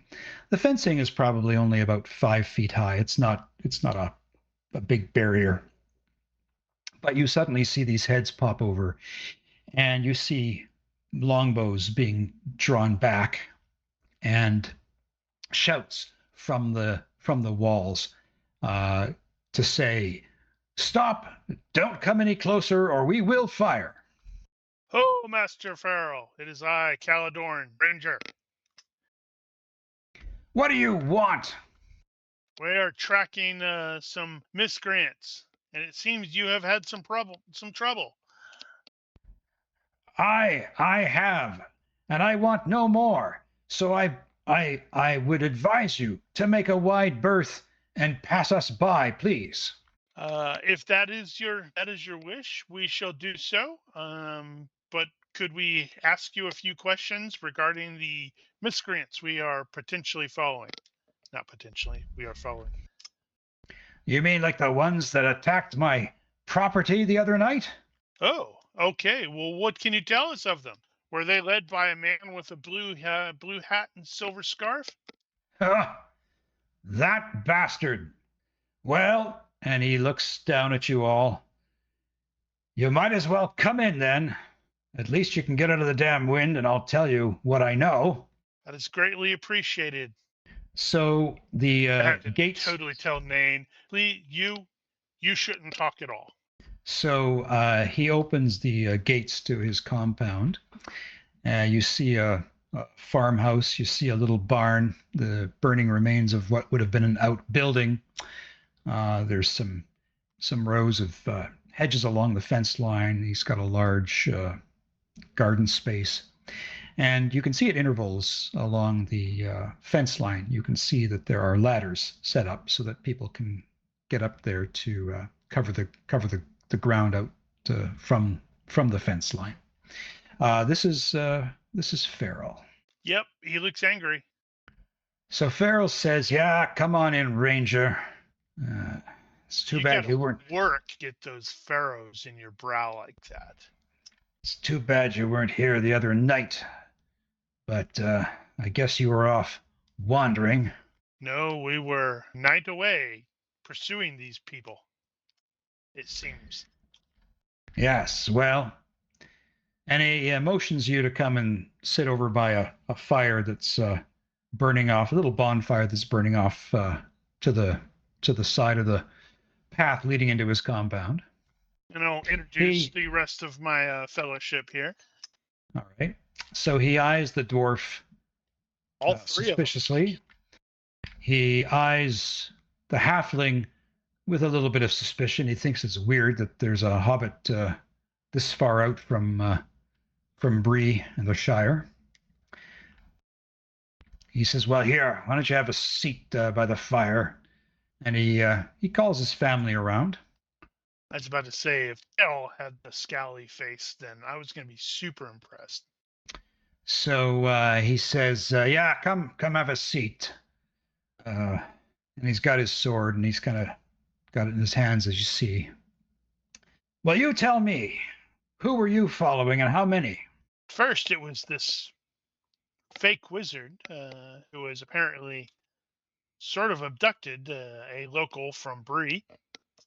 But it sounds like he may be involved your brigands. Yeah. You say you know him. Well, I only know what I saw. He says troublemakers, bandits, bold as brass. I don't even trust many who are on the road to the south. The road's not what it used to be. Too many folk, if you ask me. Dwarves clanking along with their axes and their gold lust, bardings with their fine cloaks and airs, and all manner of mountain strangers bringing their odd ways and foreign tongues. You can't spit without hitting someone who doesn't belong. And he shifts on his bench. And yet, curse it, now more recently there's no one on the road anymore. Empty as a tomb. These last month or so, you'd think the world had gone quiet, but no, it's just the wrong sort of quiet. The kind that means trouble. Outlaws, that's what it is, lurking in the hollows and in the woods, waiting for decent folk to pass. Someone ought to do something about it, and he casts a very stern gaze at you. But no one seems to. And someone is planning on doing something about it. Orcs and goblins crawling out of their holes, bandits. Mark my words. Stirs. The world's gone sideways. No one's got a spine to set it straight. So he stares into the fire and his fingers tighten around the hilt of the sword. The only folk I've seen lately are the ones who tried to climb over my wall last night. Outlaws, they came up the hill, quiet as fog. Thought they'd help themselves to my chickens. Farwell, my son here, spotted them first, sharp lad. Raised the alarm before they got inside. They had weapons, bows and spears and clubs and the like. Struck at my family, they did, so we struck back. Me and my boys, we gave 'em what for. Drove 'em off before they could do worse. Didn't kill any, as far as I know, but I reckon a few won't be walking straight for a while. The fire crackles and one of the dogs lifts its head, its ears twitching. But Farrell doesn't move. If you're looking for wizards or pipe smokers, you've come to the wrong hill. But there's someone out there, I can tell you. And I suspect they're going to be back. From what direction did they? Further to the east, closer to the road. Does that track with the tracks that we were following? Pretty much, yeah. The tracks, however, kind of petered out by the time you got here to Farrell's house. You couldn't quite see them continuing on. In that direction. Oh, yeah, yeah. Well, then I think Caladorn probably mentioned that, point out, it's like, well, it seems like the fellows that we were pursuing were trying to link up with them, so. Farrell, the younger son, he says, I saw a tall, bearded old man with a pointy hat. He seemed to be directing the attack. Well, there you have it. Yeah, well, I think Gandalf's a big fraud anyway. Fireworks and cheap tricks is all that old man's known for. This is not Gandalf. This is claiming to be Gandalf. Maybe that is, but I've seen no good come out of any of these wizards. Whether he's a faker or the one that calls himself Gandalf, but I think he's a faker too. You might be surprised, Master Farrell. So, anybody's got, wants to roll perception, body language, detect lies. Let's see what you find out. Any of that? Oh, I got perception. Yeah, so perception, body language, detect lies. I could detect lies with an axe. All right. So Farrell knows more. Unfortunately, perhaps we're not the diplomatic type. Well, you get the sense that Farrell knows more. This is the Farrell the younger. You suspect he knows more about perhaps the hiding place of these outlaws than maybe he's willing to reveal right now. And you also kind of notice that Farwell, the other son, the one that spotted them and raised the alarm, he's actually quite silent. despite being the one that, again, noticed that the attack was coming. Well, I don't necessarily want to engage them while their dad is here, because he's a very, very mean man. And so, Tolman, what are your thoughts about what you see? And how about you, Hori? Well, Hori hasn't really picked up on any of this, so he will sit mostly quietly. He's probably going to take cues off Caladorn. Okay. How about you, Tolman? Your perception rolls were successful. What do you think of what you're picking up? Well, Tolman doesn't really get so deeply involved. That's for people like Caladorn to think, to decide if it's important or not. He's just thinking like, is there anything interesting on him that's maybe not quite well attached to his body? Okay. All right. Well, they all seem to be very roughly turned out. Nothing of any great value. Shiny, as you would say, is really catching your eye. They're pretty live off the land types, and it looks like this burning of one of their buildings is going to cost them dearly. Did they say that they knew where the bandits were holed up? I can't remember. I don't think they did. No, they didn't say anything about that. I think Caladorn will ask that to see if they have any idea where these bandits may be based out of. As I said, they came out from the further from the east, closer in the direction of the road. That's where we spied them coming up. So who knows? Maybe there's an old cave somewhere. What is east of here? There's the road. There's an old watchtower. Of course, those are all over the place in these lands. East is also Rivendell. Falling apart. So who knows? They could be holed up in that damn tower. Perhaps we should check it out, Caladorn. Indeed. Well, you're welcome to do it if you wish in the night. As far as my family's concerned, we're going to stay here and keep watch, just in case they are up to their tactics again. Mind you, I know the Rangers do good works, even if I'm a little begrudging. I think my family would feel better if you maybe stayed the night at least. Besides, in the morning, you'll be fresh. I can give you some food tonight. You've probably had a long trek of it. How far is the tower? Drugs, while the GM checks his map.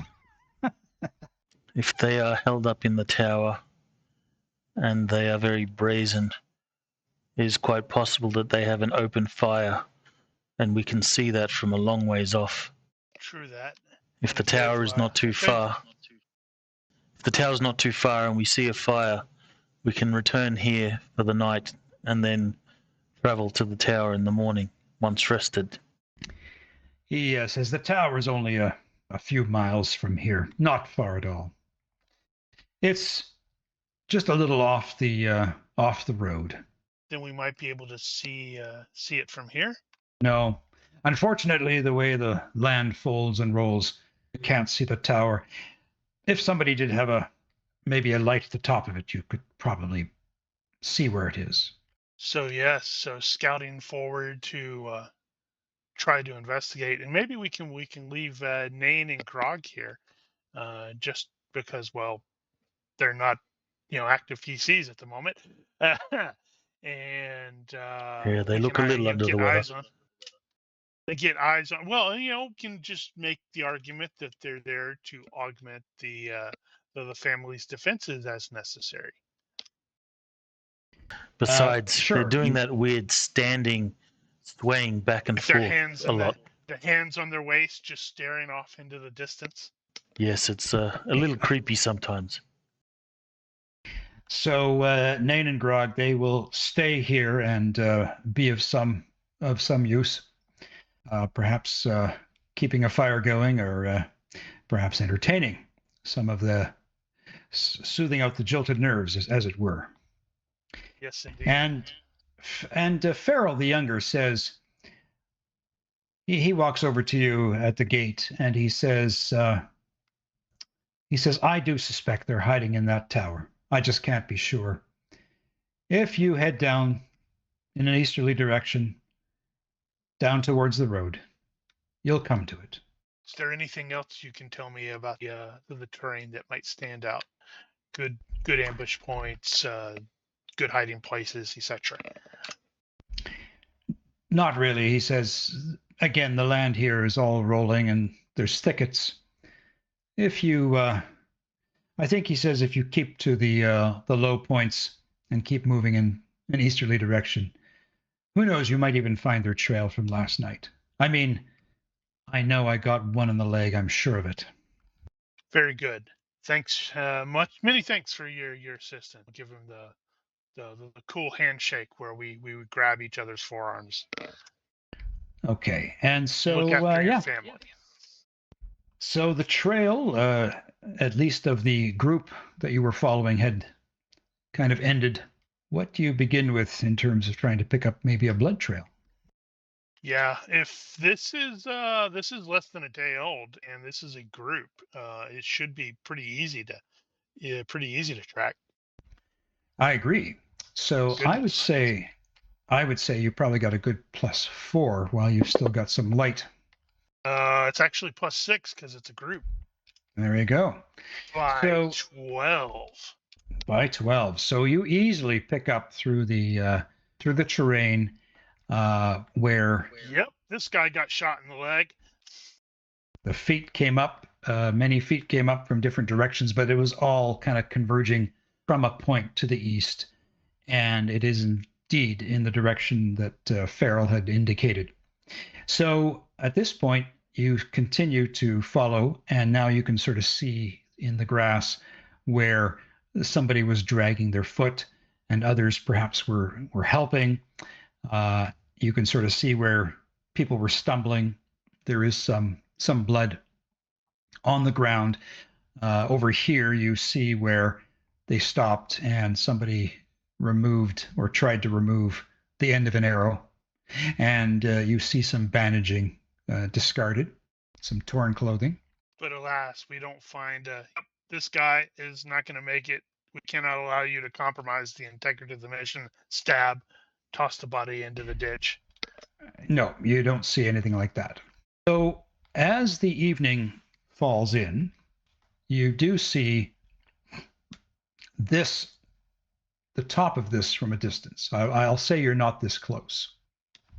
And then we will get down and hide and observe for a bit.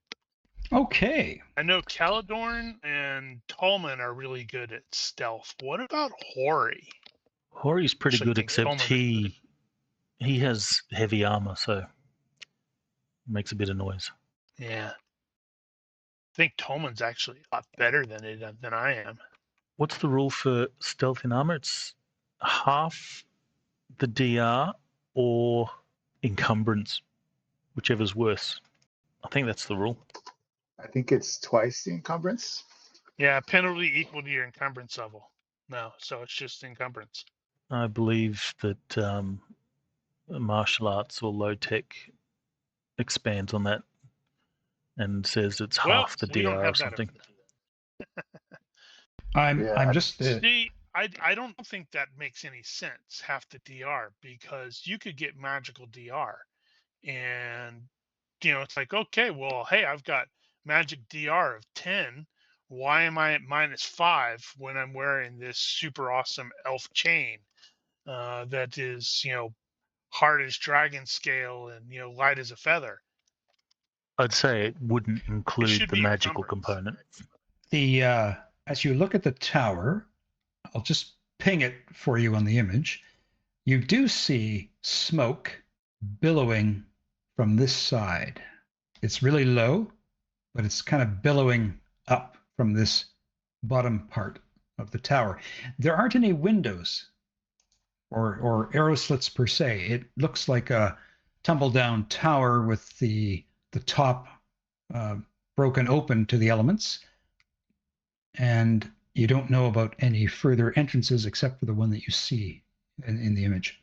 Well, I can see quite well in the dark, but I can't say the same for everyone else. Yeah, It is Caladorn obvious and they are Tolman there. both are not However, if these are humans, then they're going to have the same problems we're going to have in the dark. Perhaps we should return to Farrell, get a good night's rest, and then come here at the break of dawn. Yes, I agree. What say you there, Master Hobbit? We didn't catch that if you said something. Tolman or FX, we can't hear you. Do you want to attack them now in the dark or come back Pushing in the wrong morning? button. You guys can't hear me? Hey, we hear you now. Oh my god. Button again. I like the dark. The only real problem I can see with that is we are down quite a number of fatigue points. Oh yeah, I'm down 5, I think. I'm not sure. Yeah. I lost this. Yeah, it's like 5 long-term fatigue. So we're coming here in the morning after we have slept and recovered that, I think would be wiser. Well, you're the boss, Caladorn. Ooh, that voice. Ooh. Yeah, I think your original plan, Hori, it makes the most sense. Withdraw quietly, return to their home, rest. But we do need to make sure to have a watch up, in case they decide to make another go at it, and then strike here in the morning. Yeah, if that's what you'd like to do. Yeah, I'm sure the family will be relieved that you return. Correct me if I'm wrong, Rocky, but Hori actually does have the tactics skill. Is that correct? He does not. All right. Okay, so we're just winging it. Good deal. I think what I'm going to do is draw the game to a close, because if we get into combat, you're not going to really have the support of Nain. And we can hope that things can rejoin us on our next venture. Is that okay with everyone else? Sounds good to me. Rocky, FX? Sorry, I was AFK for a second there. I was just going to say, I think we'll call it, because I think if we end up getting into combat, you guys are going to be down, having things here to play Nain. All right, I'm easy. Okay.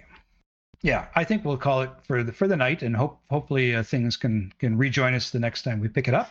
But we'll have you returning back to the farmstead to get rest, and if there is an attack in the night, you'll at least be there to assist with a defense. Indeed. So why don't everybody take 2 character points? Already spent them. I am going to put 1 point in diplomacy to put it at a whopping 9, and 1 point in public speaking storytelling to put it at 10. Okay. Which both of those I used tonight. Excellent. So we'll just make sure things knows to collect 2 CP, and we will call it. So if you're watching this, thank you. And if you have questions, corrections, suggestions, feel free to leave a comment here or find us on Discord. Please consider liking and subscribing to our YouTube and Twitch channels. And thank you for watching. Olympus out. Bye-bye. Bye-bye.